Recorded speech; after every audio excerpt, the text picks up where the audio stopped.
Experts are raising the possibility of COVID-19 becoming endemic as early as next year, but that is only if the country can sustain its vaccination efforts. The Uniteam tandem of Bongbong Marcos and Sara Duterte held a massive caravan in Quezon City today, attracting a barrage of supporters and causing heavy traffic. And in sports, it is day one of the PBA Governor's Cup in Pasig, kicking off with the game between Alaska Aces and NorthPort Batang Pier.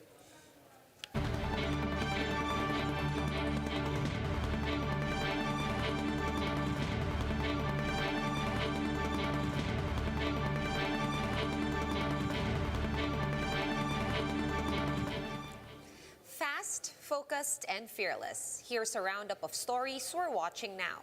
I'm Sean Yao. Filipino Catholics are commemorating the Feast of the Immaculate Conception today. JC Cosico is reporting to us live from Parañaque for the details. Hi, JC. What's going on there? Sean, hundreds of devotees flocked to Baclaran Church today. As you mentioned, apart from Baclaran Day, it's also the Feast of the Immaculate Conception. Long lines welcomed devotees at the Baclaran Church in Parañaque City. But before they were allowed to enter, their temperatures were checked. Hundreds attended the masses for the Feast of the Immaculate Conception. 76-year-old Celia Rabino opted to stay outdoors as seats inside were already full. 2 taon na hindi ako nakapunta rito, hindi kami nakalabas dahil nga sa pandemic. Some even brought their kids as minors are now allowed inside the church compound under Alert Level 2.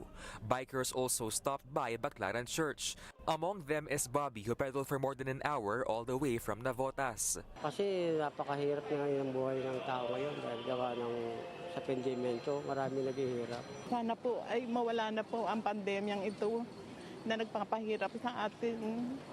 Lalo na kaming mga senior, hindi kami nakakalabas. Baclaran Church Director Father Ino Cueto says the message of today's feast is to value life amid the pandemic. Patuloy na pagtuturing sa buhay, patuloy na pagbibigay halaga sa buhay na tinudulot sa atin o inialay sa atin ng Panginoon, na sa pamamagitan ng mahal na inang si Maria ay sana ito yung pangalagaan natin. Sa panahon lalo na ng pandemya, palagay ko ay mas na papanahon ang diwa na ito. Baclaran Church is also preparing for Simbang Gabi, which will begin next week. Nagko-coordinate din kami sa barangay, LGU, para nga nang sa ganoon ay mapangalagaan yung seguridad at saka yung pagsunod sa protocols. Good news is, food vendors around Baclaran Church said sales are picking up as devotees continue to visit. Medyo mas dumadami po yung mga bumibili sa amin.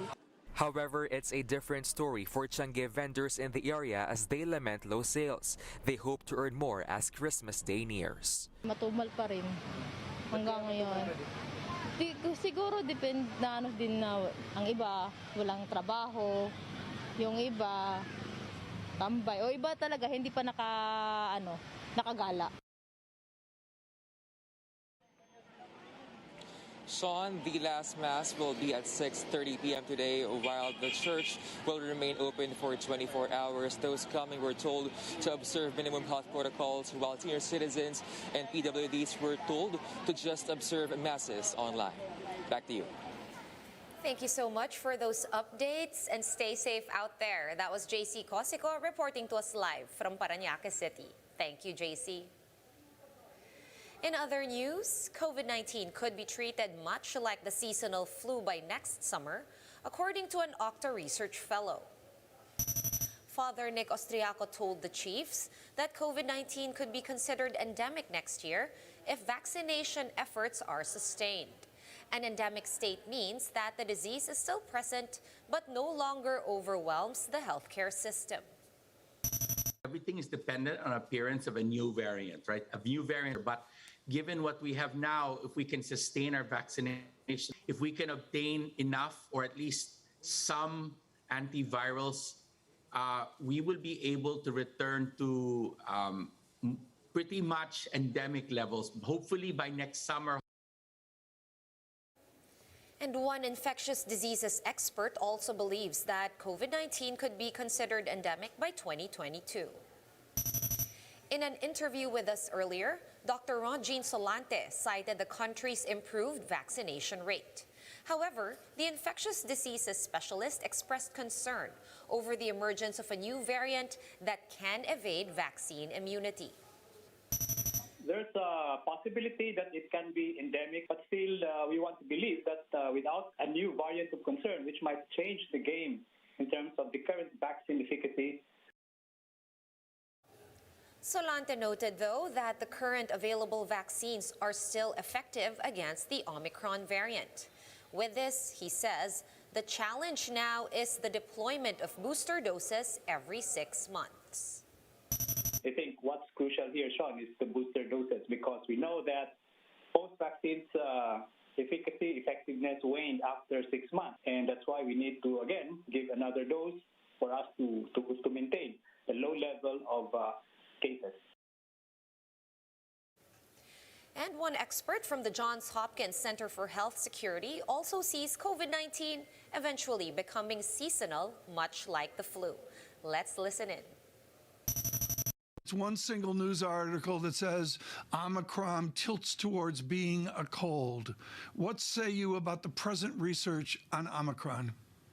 It would be great if it tilts towards being a cold, but I don't think we can say that with certainty yet. I think there's a possibility that that may be the case based on some of the early case series that are coming from South Africa, that we're not seeing as many people being hospitalized, not as many people needing ICU beds or needing oxygen, and a lot of people getting picked up incidentally when they're in the hospital for other reasons. That's all reassuring. But we need more data to be able to say that with certainty. And we also need to see what happens when we extrapolate South Africa's experience to countries that are older, like the U.S. And it's also the case that the U.S. has more vaccination. So this would be a great thing. I think all of us are cautiously optimistic. It's interesting because it all seems to be converging upon this consensus, and that's a good thing because we're not seeing outliers of severe disease yet. I suspect we will see it, but hopefully this is kind of the step that the virus takes to become something that we deal with more frequently on an annual basis, that has the ability to get around our immunity but not make us too sick. But I think we still have to wait for a bit more time. What is your weighting to the calendar, to the fact that there are waves to the autumn and into winter, whether it's a cold, the flu that amateurs would call it? What's the weighting of the seasonality versus all our other fears? Well, I do think that coronaviruses are going to ultimately end up becoming seasonal because all of the other ones do. This one just takes some time to get to seasonality because there's not enough immunity in the population. But I do think we will see intensification of spread when it gets colder, when people move indoors, and when spread of the virus is more efficient. It's just going to take some time to see that complete stark seasonality. Right now we do see some seasonality, but there's still transmission going on in the summer because there's too many people that were not immune. Given what we know about Omicron and what it can do getting around certain immunizations, whether it's vaccinated individuals or people who've been previously infected, what does it mean to be fully vaccinated? Does it mean a booster shot as well? Well, I think you have to remember that vaccines are not all or nothing. It's not an on and off switch. There's a spectrum of protection that they provide. And even if Omicron is able to get around some of the immunity, which is what likely the case, it's not able to get around what matters, protection against serious disease, hospitalization, and death. And when you think about boosters, to me, the threshold has always been preventing serious illness, hospitalization, and death. And that's why I'm somebody who thinks boosters belong to people that are above the age of 65, high-risk conditions, those who got the J&J vaccine. For the healthy population, it's a little bit unclear whether they're needed or not, even though the CDC updated their recommendations, and there is some controversy in the field. There may be a need with Omicron to make an Omicron-specific booster, and then that's a little bit different. But these first-generation boosters, I think in a healthy population, you're just really pushing off a breakthrough infection sometime in the future. You're not really giving a great amount of protection in terms of what it actually gives you. But if you're older or have a high-risk condition, yes, there's definitely clear benefits there.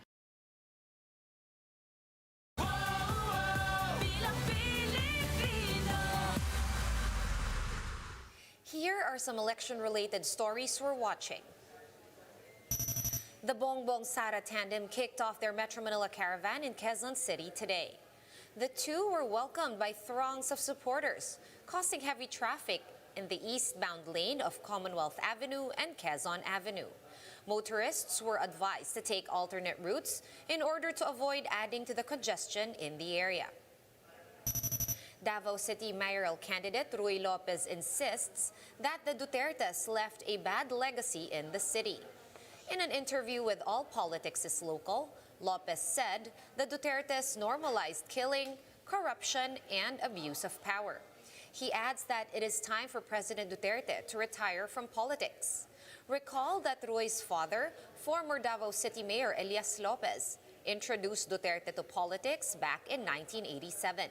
The younger Lopez will be facing off with presidential son Baste Duterte for the mayoral post.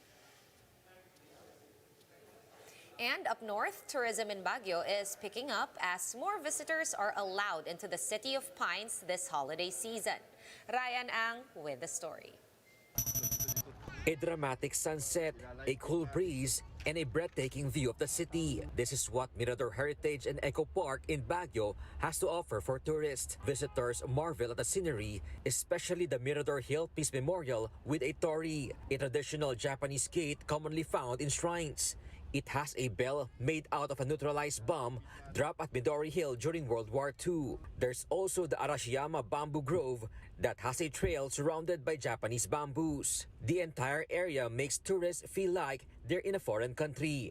Pinag-uusapan talaga siya. Ayun. Bakit po? Bakit daw po? Kasi nakaka-relax yung ambience and at the same time yung nature. Yun, tsaka para siya yung sa Japan. Instagrammable po talaga. Saka once yung pumatak na kasi yung gabi, mas maganda siya picture. Saka yung lamig.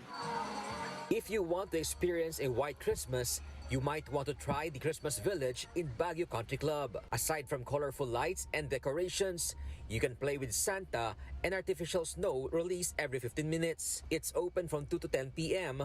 but with limited number of visitors. The place also undergoes disinfection every hour. Tourism in Baguio is slowly picking up after the tourist limit per day was increased to 4,000. Business owners welcome this development. We are thankful that the mayor has opened, but we are still hoping that he will totally open the borders as before. In 1PH sa totoo lang, Baguio Mayor Benjamin Magalong said they're planning to increase the limit by 500 to 1,000 people per day as cases in the city decline. Manageable naman, pati traffic dito manageable. Monitor namin mabuti yung aming traffic, pati yung mga incidents of overcrowding, nakikita naman na very minimal. Kaya pwede pa kami mag-accommodate ng additional na mga tourists pa. As of now, Baguio only has 60 active cases. Some isolation facilities have been closed down temporarily as well. The LGU is also preparing for the Panagbenga Festival, but Magalong says there will be no parades due to the threat of the Omicron variant. For News 5, Ryan Ang, We Are One News.